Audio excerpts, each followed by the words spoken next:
Buenos días a todos. Buenos días. Vamos a ir abriendo nuestras Biblias en el capítulo 23 de Mateo. Y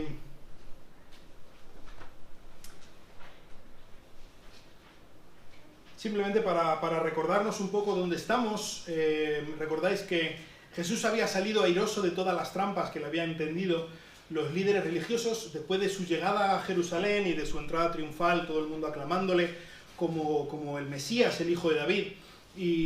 Pero los líderes religiosos, como estábamos viendo, no estaban dispuestos a permitir que alguien que no seguía su juego fuera el Mesías. Los líderes religiosos no querían un Mesías que no fuera un juguete en sus manos.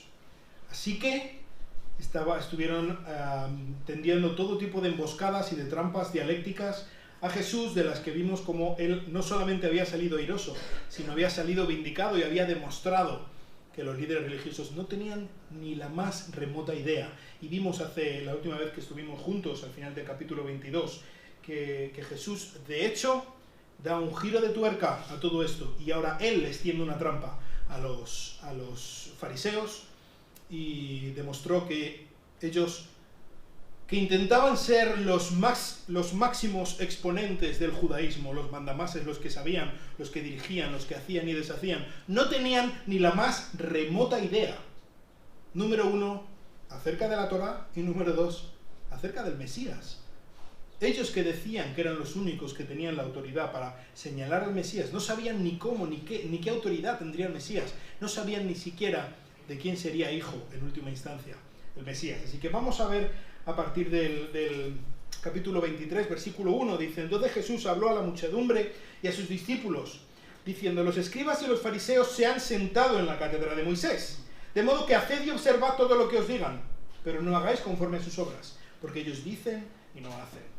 Atan pesadas cargas y difíciles de llevar, y las ponen sobre las espaldas de los hombres, pero ellos ni con un dedo quieren moverlas, sino que hacen todas sus obras para ser vistos por los hombres, pues ensanchan sus filacterias y alargan los flecos de sus mantos. Aman el lugar de honor de los banquetes y los primeros asientos en las sinagogas, y los saludos respetuosos en las plazas, y ser llamados por los hombres rabí. Pero vosotros no dejéis que os llamen rabí, porque uno es vuestro maestro, y todos vosotros sois hermanos, y no llaméis a nadie padre vuestro en la tierra, porque uno es vuestro Padre que está en los cielos. No dejéis que os llamen preceptores, porque uno es vuestro preceptor, Cristo. Pero el mayor de vosotros será vuestro servidor, y cualquiera que se ensalce será humillado, y cualquiera que se humille será ensalzado. Vamos a orar. Señor, te pedimos que tú nos ayudes a poder en esta mañana huir de este sentimiento, de esta tentación que tenemos de ser como los fariseos, y que tú nos ayudes a correr hacia Cristo, que tú nos ayudes en esta mañana a seguir a tu Hijo y a intentar ser como Él, y te lo pido en su nombre. Amén. Pues este capítulo 23, hoy solamente hemos visto el principio, los primeros 12 versículos, hoy solamente hemos arañado un poco la superficie. Lo que viene a partir del versículo 13 ya es algo bastante más serio. Pero Jesús está comenzando su juicio sobre los fariseos, y lo comienza advirtiendo en contra de los fariseos. ¿Veis cómo la audiencia cambia?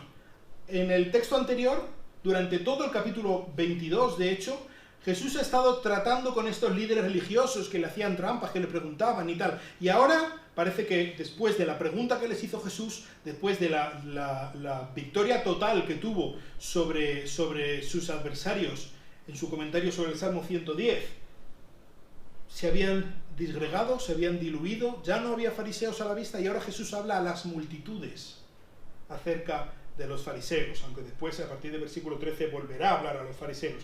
Pero ahora está advirtiendo en contra de los fariseos, y advirtiendo en contra de los fariseos en un sentido muy específico. Él está advirtiendo a las multitudes para que no sean como los fariseos. ¿Vale? Esto es algo, yo creo que es muy importante. Esto es una de las lecciones pendientes, al menos en mi vida. Creo que muchos de los que estamos leyendo nuestras Biblias y vemos historias, y muchas veces los fariseos son los malos de la película, ¿verdad? En todas las cosas que dice Jesús. Y cuando nosotros estamos en nuestra mente intentando aplicar todas las enseñanzas de Jesús en las que ha incluido algún fariseo, siempre ponemos a los fariseos como los otros. Pero Jesús no está haciendo eso. Jesús está diciendo a las multitudes y a los discípulos, nosotros discípulos de Jesús, está diciendo, cuidado, porque vosotros podéis ser igual que los fariseos. Cuidado cuando veas una historia en la que hay un fariseo, píntate tú ahí. Y mira a ver si tú estás ahí o no. No lo pienses acerca de otros, piénsalo acerca de ti, primero. Y lo que Jesús va a decir, tanto aquí como sobre todo más adelante, este capítulo 23 es uno de los capítulos que se ha usado más para hablar de un antisemitismo cristiano. Porque Jesús habla muy duro acerca de los líderes religiosos de los judíos. Muy duro. Y esto se ha usado no solamente por personas que intentan acusar de antisemitismo a los cristianos, sino por gente que intenta, por gente cristiana o que dice ser cristiana que es antisemita en sí misma.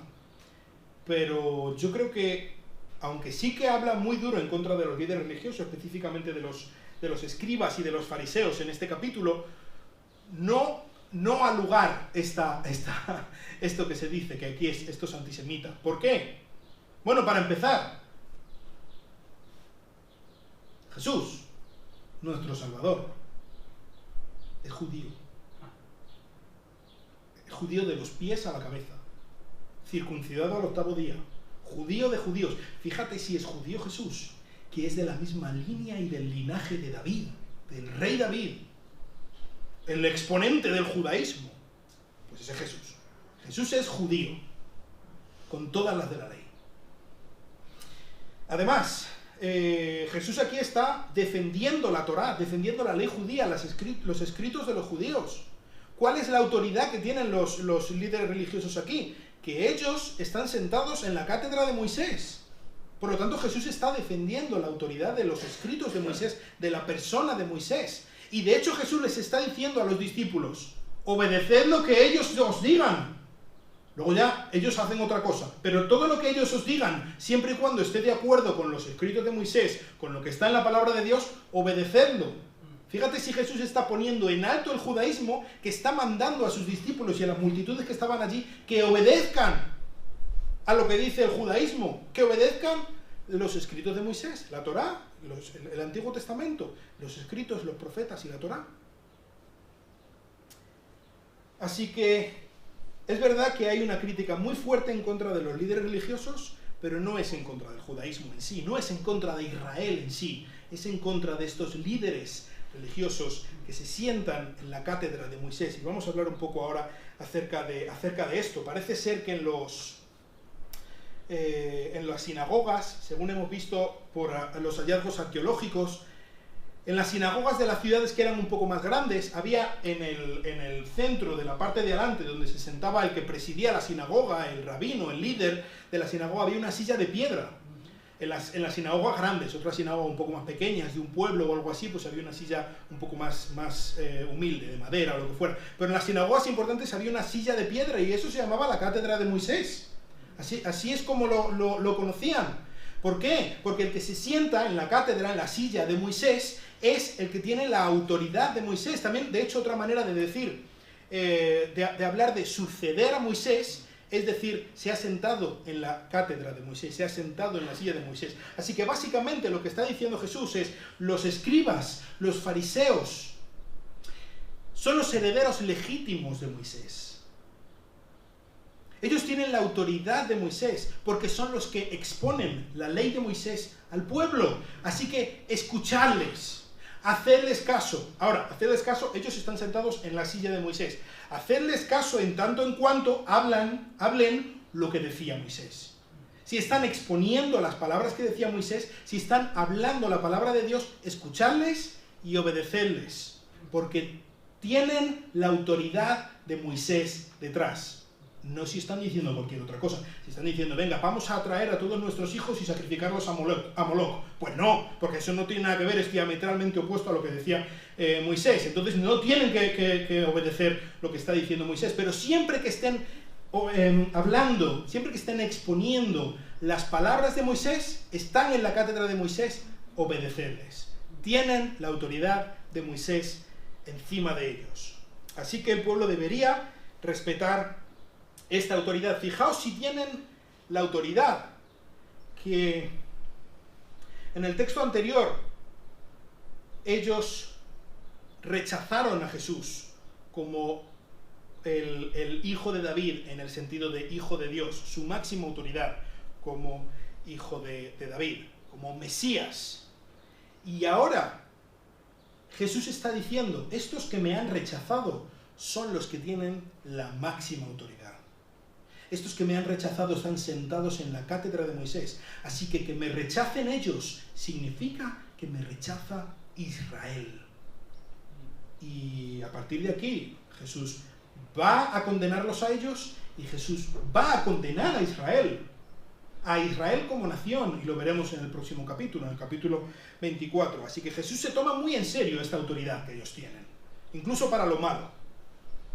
Así que ellos tenían una autoridad divina, siempre que ellos estuvieran exponiendo y siendo fieles a lo que Moisés estaba diciendo. Pero aunque ellos tienen esta autoridad, ellos que predican la ley, no estaban cumpliendo la ley. Y Jesús ya habla de esto otras veces. Ellos intentando, o en su esfuerzo de poner una valla, de aumentar las normas, poner una valla alrededor de la ley para que nadie la incumpla, al intentar poner norma sobre norma sobre norma, realmente estaban yendo en contra de la ley misma. Jesús habla de que estaban imponiendo unas cargas tan brutales sobre el pueblo que estaban haciendo de su vida un infierno. Estaban poniendo al pueblo como unos burros a cargar un montón de cargas en forma de leyes que estipulaban cada uno de los segundos de su vida.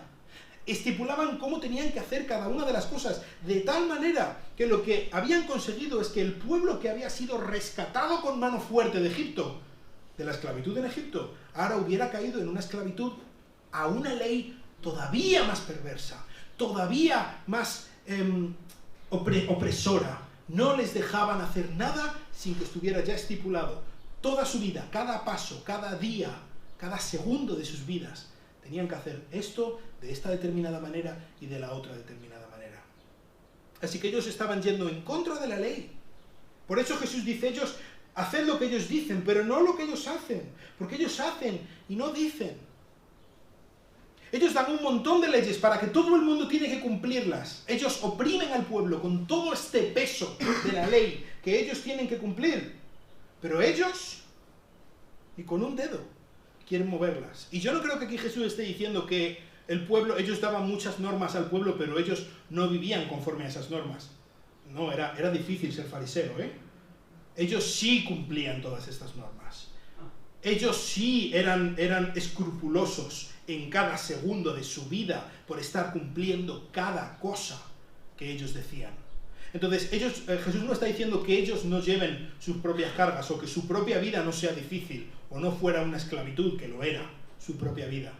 Pero lo que está aquí diciendo Jesús es que ellos están imponiendo al pueblo muchas cargas en forma de leyes, de normas que tenían que cumplir, pero no facilitaban al pueblo, no movían ni un solo dedo para hacer más fácil, más llevadero, el que el pueblo pudiera salir adelante, cumplir, obedecer todas estas normas. Y creo que la imagen más o menos que está pintando Jesús es como que ellos se han sentado en la cátedra de Moisés y así sentados están diciéndole a todo el mundo lo que tiene que hacer.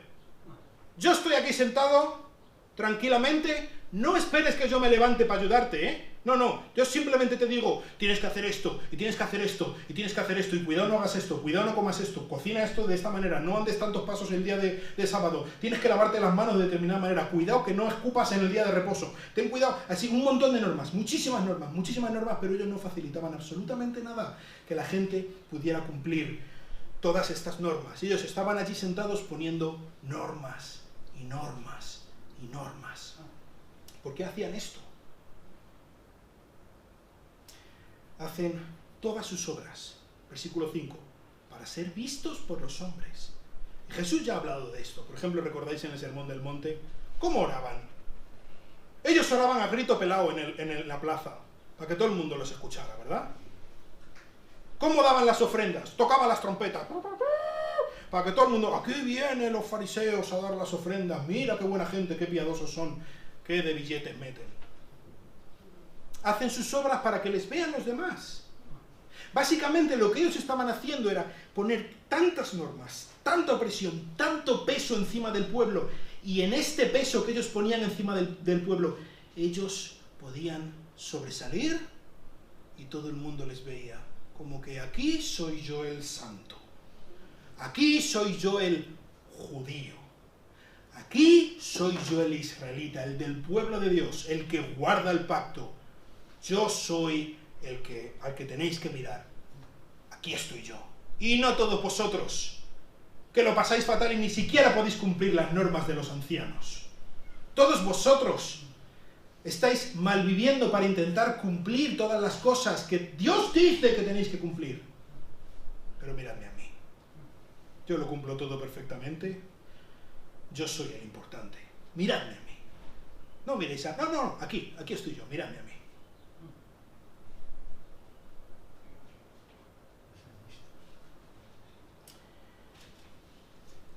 Y Jesús pone 3 ejemplos de cómo hacen todas sus obras para ser vistos. Número 1, dice, ensanchan sus filacterias y alargan los flecos de sus mantos. ¿Qué son las filacterias?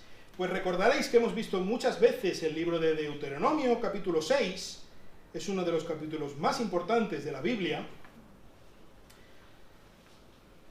Específicamente el versículo 4, este es un versículo que varias veces lo recitan los judíos al día, es el credo de los judíos. Escucha, oh Israel, el Señor nuestro Dios, el Señor uno es.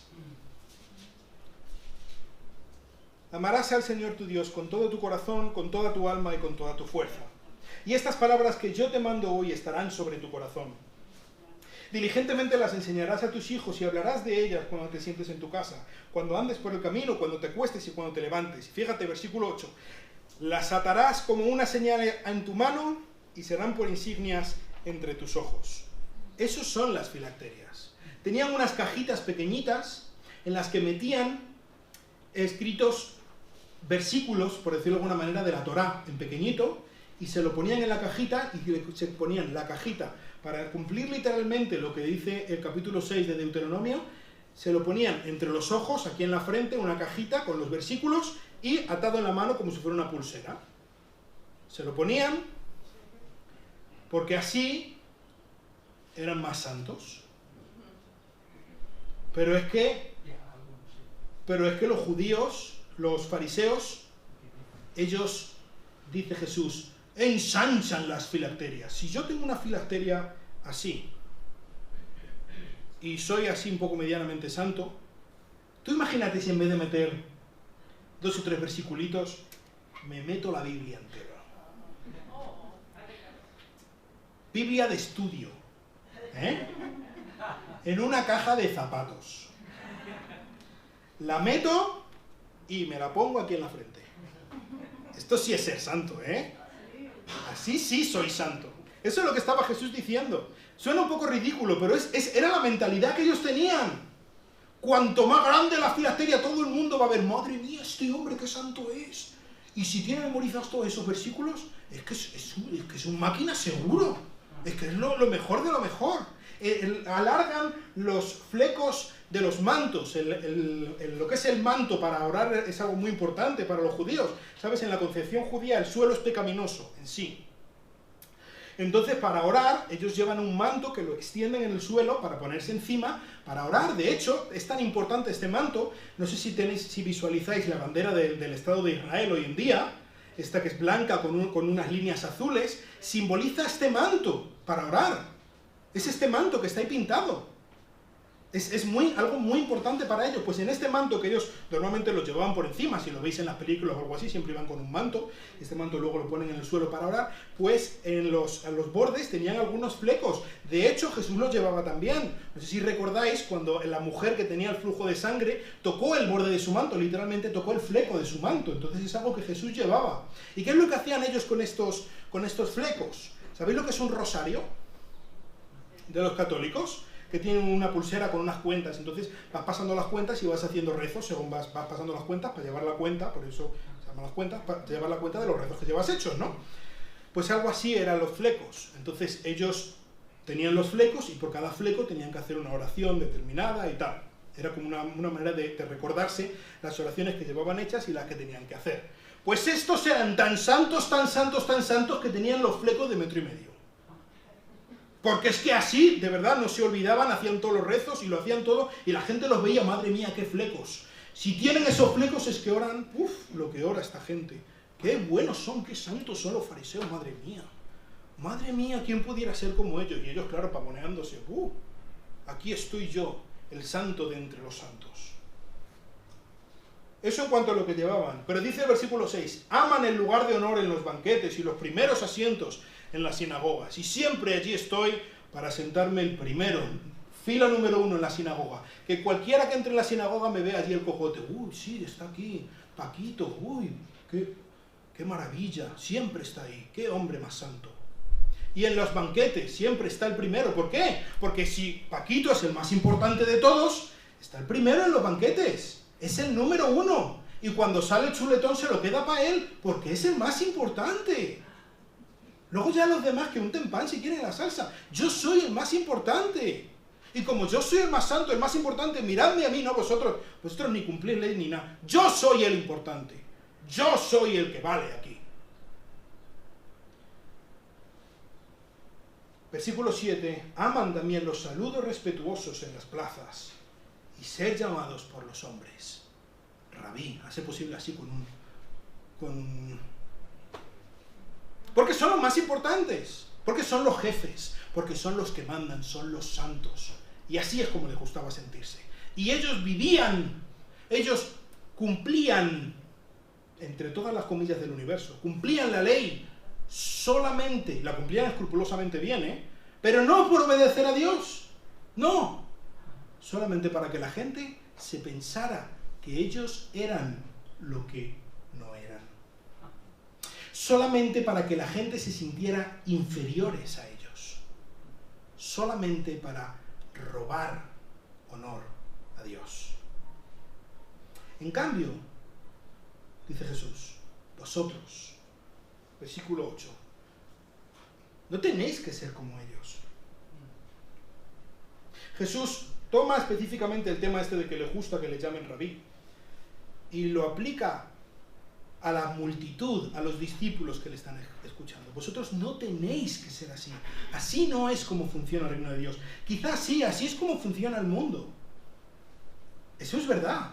Así es como funcionaba el judaísmo, el sistema organizado, jerárquico de los judíos. Así es como funciona nuestro mundo en muchísimos aspectos. Pero así no es como funciona el reino de Dios. El reino de Dios no va así.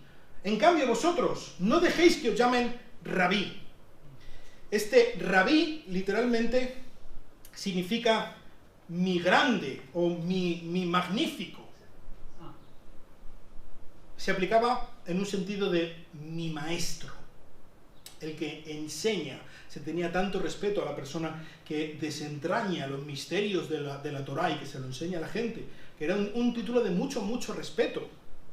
Y Jesús dice, no dejéis que nadie os llame rabí, porque uno es vuestro maestro. ¿Quién es el que le dio la ley a Moisés? Es Dios mismo. Él es el maestro supremo. No dejéis que nadie, ni vosotros, ni nadie usurpe ese puesto a Dios. Dios es el maestro por antonomasia. Él es el que ha dado todo lo que merece la pena ser aprendido. Todos vosotros sois hermanos. ¿Sabes qué? Todos estáis en el mismo barco. Los fariseos no son superiores.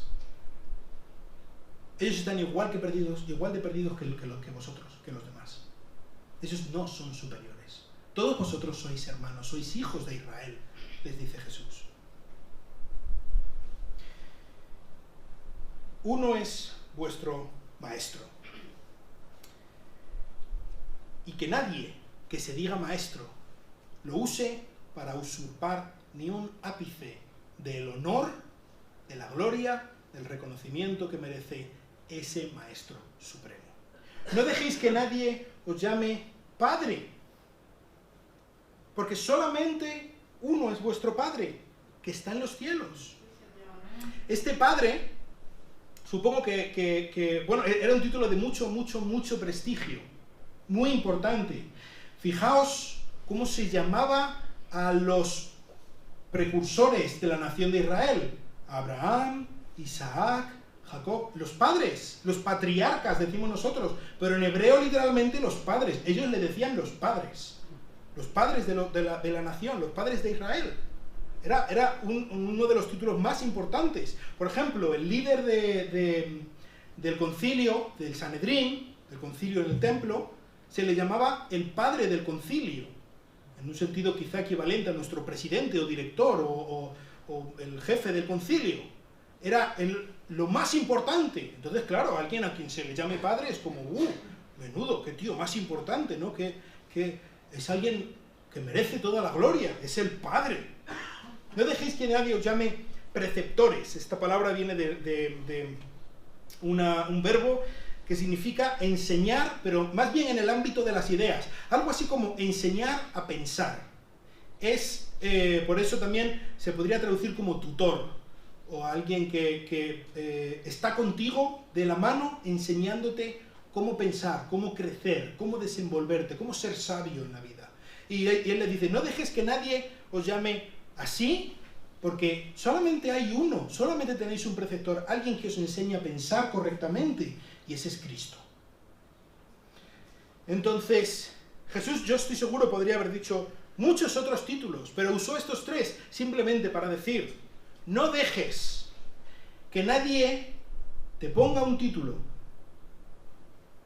para subirte encima de ese título. No dejes que ningún título sea un podium sobre el que tú estar por encima de los demás. No dejes que ningún título sea el que te dé gloria, el que te dé tu identidad. Que tu identidad sea este título. ¿Por qué? Porque el mayor no es el que tiene el título. El mayor no es el rabí. El mayor no es el padre. El mayor no es el que tiene el título. El mayor no es el que mira a otros por encima del hombro. El mayor no es el que ejerce autoridad para oprimir a otros. En cambio, dice Jesús, el mayor de vosotros será vuestro servidor. Así es como funciona en el reino de Dios. Así es como funciona en el pueblo de los redimidos. El mayor no es el que está más alto. El mayor no es el que manda más. El mayor no es el que oprime a otros. El mayor no es el que se aprovecha. No es el que engaña. El mayor es el que está por debajo y tiene a otros como más importantes a sí mismo. ¿Por qué es así? Porque nosotros creemos que hay un Dios en el cielo que ve lo secreto y recompensa en público. Amén. Sí, Señor. Porque nuestro valor, nuestro honor, nuestro estatus no depende de ponernos nosotros por encima, sino del Dios que ve en lo secreto. Amén. Y Él es el que recompensa. Y Jesús nos da ahora en el versículo 12 cuál va a ser la base de su juicio. Él es el rey juez. Él va a emitir sentencia a partir de ahora. ¿Y cuál es la base de su juicio perfecto? Cualquiera que se ensalce será humillado. Cualquiera que se humille será ensalzado. Esa es la base del juicio, y vamos a ver cómo esa es la base del juicio a los fariseos, a Israel, a las naciones, al mundo entero. El que se humille será ensalzado. El que se ensalce será humillado. Así que no me llames pastor. No lo hagas, por favor. No me llames pastor si diciéndolo estás queriendo decir que yo tengo algún tipo de honor superior a ti. No me llames pastor si diciéndolo piensas que yo soy de algún tipo de pasta diferente a ti. No me llames pastor si diciéndolo piensas que yo tengo una vida perfecta, que yo tengo un matrimonio perfecto, que yo soy el padre perfecto. Estamos en el mismo barco, no sabes hasta qué punto. No me llames pastor si por decirlo piensas que mis oraciones valen más que las tuyas. Por favor, no me subas a ningún podio. Y lo digo por ti, pero sobre todo lo digo por mí. Porque yo no quiero estar en la tentación, porque sé cómo soy, de pensar que soy en un ápice más valioso que ninguno de vosotros. Porque no lo soy. Porque me conozco y no lo soy. Y de hecho, en muchísimos aspectos, a poco que os conozco, veo que sois muy superiores a mí. Lo que realmente necesito de vosotros no es que me llames pastor, es que ores por mí. Eso es lo que realmente necesito de cada uno de vosotros. Mi identidad, mi valor, no dependen de mi título. No dependen de ser pastor, no dependen de ser doctor, reverendo.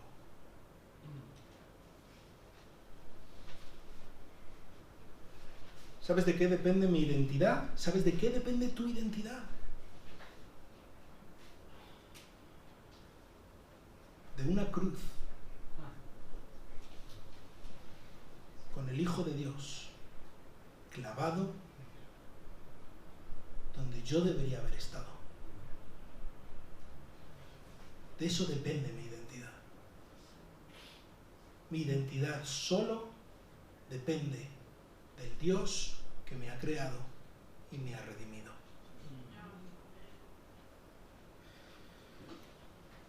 Jesús dice de los fariseos, no hagáis conforme a sus obras, porque ellos dicen y no hacen.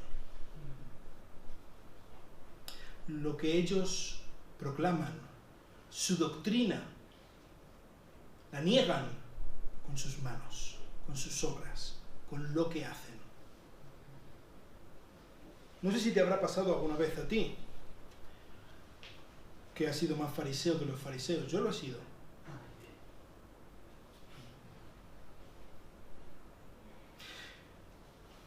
Y a veces intento enseñarles algunas cosas a mis hijas y me sorprendo a mí mismo negándolas con mis actos, con mis palabras, con mis reacciones. Intento hablar de Cristo a amigos, a familiares, y lo niego con mi vida. Creo que hay pocas humillaciones mayores que la persona a la que le estás intentando hablar de Cristo te pregunte, ¿y por qué no vives esto que estás diciendo? Y si tú eres cristiano, ¿por qué vives así? ¿Por qué estás conmigo haciendo esto aquí a mi lado?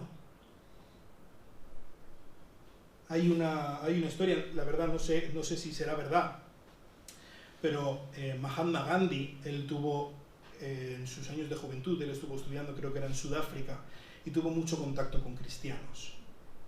Y él acudió a la iglesia varias veces y tal, y él hablaba muy bien acerca de Cristo, siempre habló bien acerca de Cristo, nunca fue cristiano. Pero él decía, yo sería cristiano, me gustaría ser cristiano, solo si los cristianos parecieran un poco más redimidos. Y muchas veces yo lo he vivido en mi propia experiencia. La principal piedra en el camino, al menos desde mi percepción, de personas a las que les hablo de Cristo soy yo. Esta incongruencia que tenían los fariseos, y que podemos tirar piedras a los fariseos y decir, mira qué desgraciados eran. Y yo soy 1000 veces más desgraciado, los fariseos no conocían a Cristo. Y yo sí.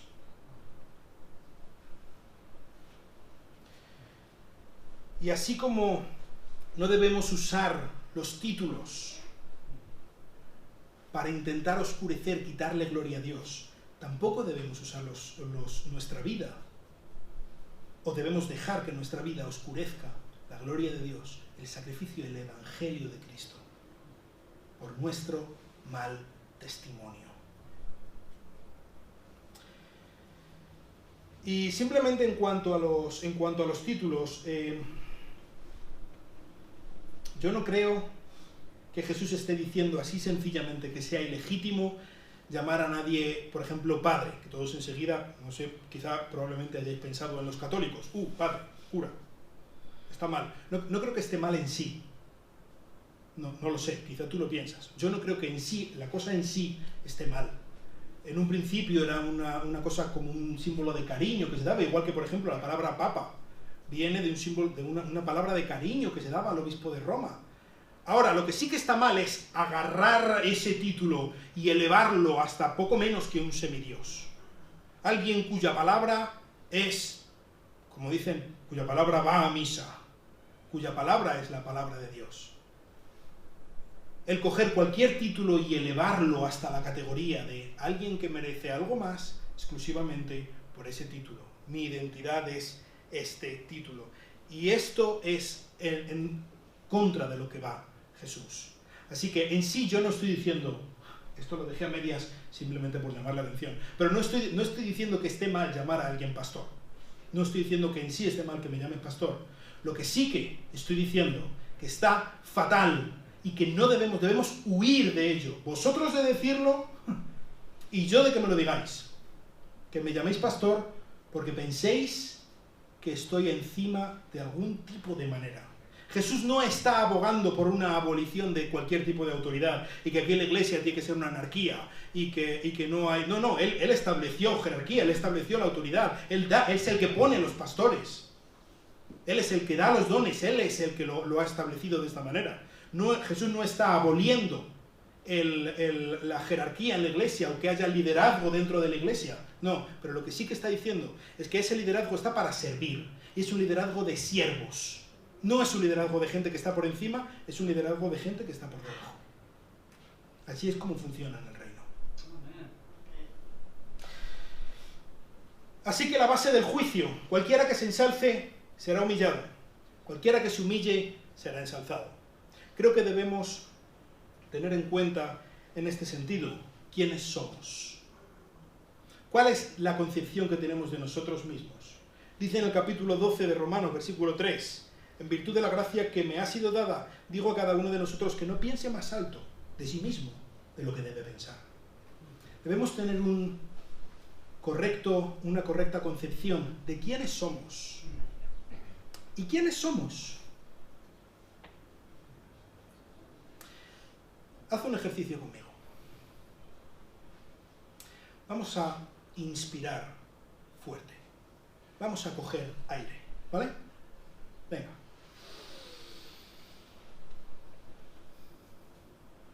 Con mascarilla es un poco más difícil que sin mascarilla. ¿Sabes lo que acabamos de hacer tú y yo? Le acabamos de robar un poco de aire a Dios. ¿Quiénes somos nosotros por nosotros mismos? Somos un atajo de rebeldes en contra del sumo hacedor. Dios nos ha impuesto en nosotros su imagen. Él nos ha dado, al imponer su imagen, el mandato de que le representemos a Él. Y en lugar de eso, estamos usando su imagen para pisotearla, siguiendo lo que a mí me apetece, lo que yo creo que es mejor, pasando olímpicamente de qué es lo que Dios me ha dicho que yo debo hacer. Él ha venido, ha muerto por nosotros. Incluso aquellos de nosotros que hemos aceptado a Cristo como nuestro Salvador, diariamente arrastramos el nombre de Cristo con nuestras acciones, con nuestros pensamientos, con nuestras palabras, con nuestras reacciones. Esos somos nosotros.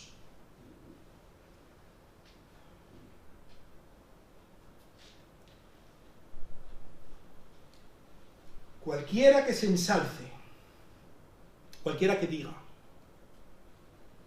yo soy capaz, por mis propios méritos, de escalar hasta el cielo y comprar a Dios, comprar mi liberación, mi salvación, yo soy capaz de desobedecer, hacer lo que quiero, pero luego subiré y le pediré cuentas a Dios.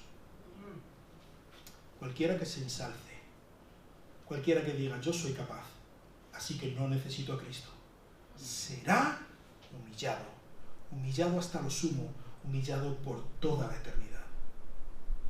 Ahora, cualquiera que diga, Señor, perdóname,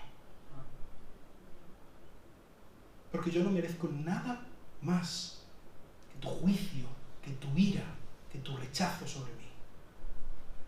Perdóname, ten compasión de mí. Cristo, sálvame, porque tú eres mi única esperanza.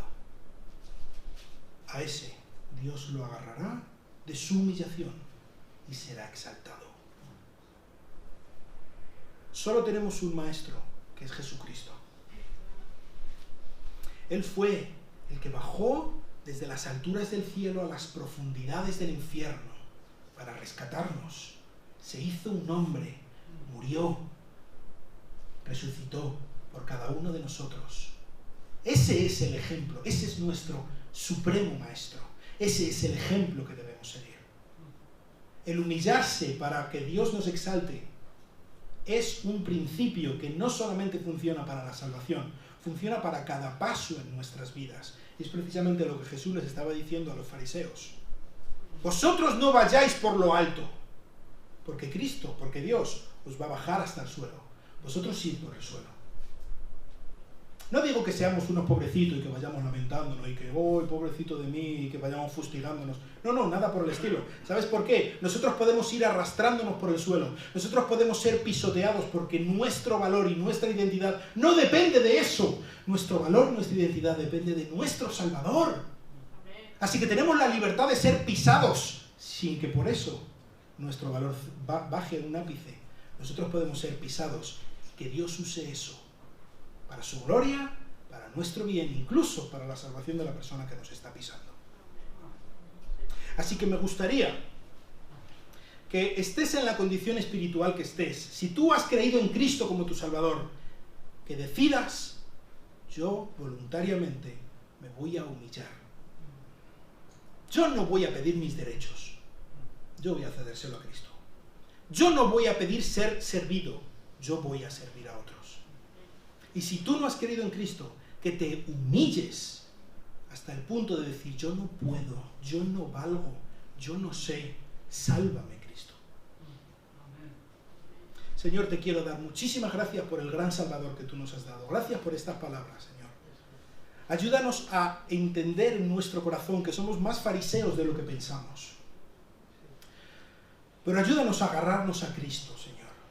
Ayúdanos a seguir su ejemplo, a buscar nuestra identidad y nuestro valor en Él. Y te quiero rogar especialmente por cada una de las personas que están aquí y nunca jamás han confiado en Cristo, nunca han tomado este paso de decir, Señor, sálvame, por favor. Sálvame porque por mí mismo yo no puedo. Que por tu Espíritu Santo tú le toques el corazón, Señor. Que por tu Espíritu Santo tú le hagas rogar a Cristo que le salve. Y te lo pido en su nombre.